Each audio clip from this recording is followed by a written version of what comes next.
The gyro, a musical instrument traditionally made for a dried and hollow gourd, is thought to have originated with the Taino people of Puerto Rico. Players use a wooden stick to scrape along ridges cut in the inside of the gourd, creating sounds that are highly... We have a colon. So this is going to explain the types of sounds, so what they are. The sounds produced by gyros can differ based on the distance between the ridges, the types of strokes, and the thickness of the gourd. So there's a lot of variation. So sounds that are highly variable would be my guess. Predicting a synonym in the context. So what answer choice matches that? Sounds that are highly overlooked? No, that's not right. Sounds that are powerful? No, they might be powerful, but the idea here was different types of sounds depending on different conditions. So routine, well, that means they're just usually the same thing. There's no variation. Variable. Variable would be the right answer. In fact, that's exactly what we predicted. No, I didn't look down below to predict that, but that was indeed the correct word in context. They give examples after the colon of variations of the sounds that can be made. D is correct. Okay, again, most logical, precise words. So word in context here. In studying the use of external stimuli to reduce the itching sensation caused by an allergic histamine response, Lewis Ward and colleagues found that while harmless applications of vibration or warming can provide a temporary distraction. So if you're itching because you have some histamine response, a harmless application of warming and vibration can provide a distraction. It doesn't really help, it doesn't solve the itching, but it provides a temporary distraction, okay? So, such as blank stimuli actually offer less relief than a stimulus that seems less benign. So if it's less benign, the type of stimuli that would be opposing this, because we're comparing less than, would be benign, right? So the word missing here might be benign, which is also means harmless, not malignant, right? Not bad. So offers less relief than a stimulus that seems malignant or less benign, like a mild electric shock. Yeah, getting an electric shock would be bad. So something that means harmless or benign looks to be the word clue given here.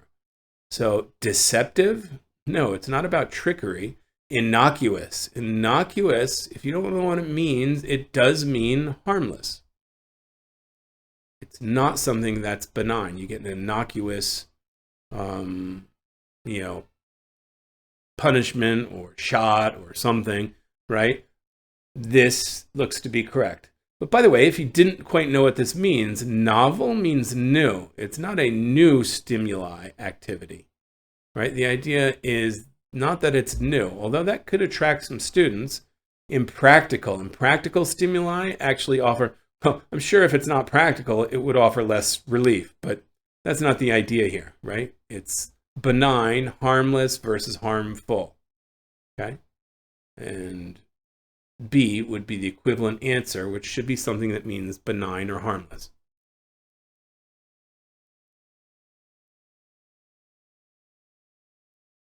Well, okay, so we've got another word in context. While scholars believe many Mesoamerican cities influenced each other, direct evidence of such influence is difficult to ascertain.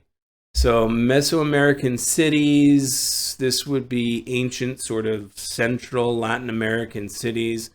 Doesn't seem to be evidence they affected each other. However, so contrasting that, recent excavations in a sector of Tikal, Guatemala, unearthed a citadel that shows blank. So if you don't know what a citadel is, that's kind of a sort of tower, some kind of religious architectural building that shows blank Teotihuacan, Mexico architecture. So shows, maybe the idea here would be if it shows that architecture, maybe traditional or typical Teotihuacan Mexico architecture, including a near replica. So it's a replica, right, of a famed Teotihuacan temple. Yeah, citadel would be more like a temple, providing tangible evidence of outside influence in portions of Tikal. So this temple or citadel was basically kind of a replica of Teotihuacan architecture. So traditional or something that can be copied is just like it. So refinements of, that shows refinements of Teotihuacan architecture. If it's a replica, it's not refinements of. That could be, but I don't think so. I think that's too nuanced. Precursors of. Well, precursors suggest it comes before. So the Guatemalan citadel came before Teotihuacan temples. Doesn't say that. It says they're replicas. There's no before after. So again, that kind of could be, but again, not quite right. Commonalities with, that's similarities. So it's the same as. Replica is the same. That's commonalities. So that's the right idea from the word close. C is going to be the correct answer. The citadel shows commonalities with Teotihuacan architecture. Animosities, that's hatred. That's not right. Correct answer is C.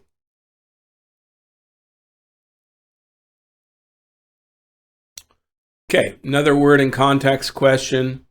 Whether the reign of a French monarch such as Hugh Capet or Henry I was historically consequential or relatively uneventful. So whether their kingships mattered, its trajectory was shaped by questions of legitimacy, and therefore cannot be understood without a corollary understanding of the factors that allowed the monarch to blank his right to hold the throne. So the issue here is legitimacy. So it doesn't matter whether the kingship was important or not, its legitimacy was in question. So you can't really understand that unless you understand the factors that allowed the monarch to blank his right to hold the throne, to claim or stake his claim to hold the throne, something like that. Not sure exactly. Let's see the answer choices here. Disengage. So that means to, disconnect. So would the monarch disconnect his right to hold the throne? No, that doesn't seem to make sense, right? We had the kings. They may or may not have been important, but their legitimacy was definitely something that had to be addressed. There was a question that had to be addressed. So annotate, that means to add something, take an extra note on something. That's not the right idea. Monarch to annotate his right to hold the throne? No. Buttress. Well, what does buttress mean? Come back to that. Reciprocate his right to hold the throne.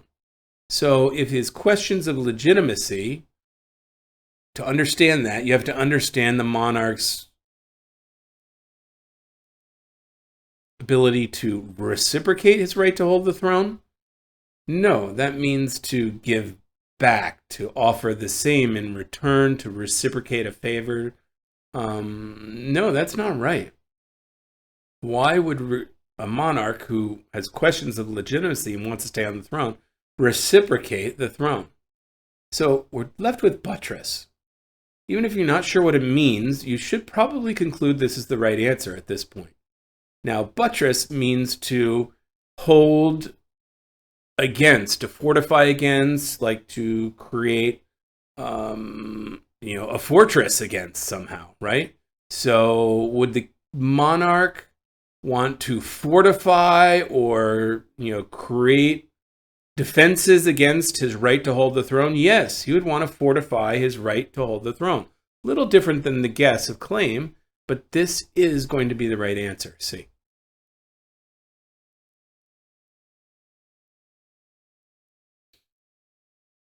Word and context problem. Critics have asserted that fine art and fashion rarely blank in a world where artists create timeless works of art for exhibition and designers periodically produce new styles for the public to buy.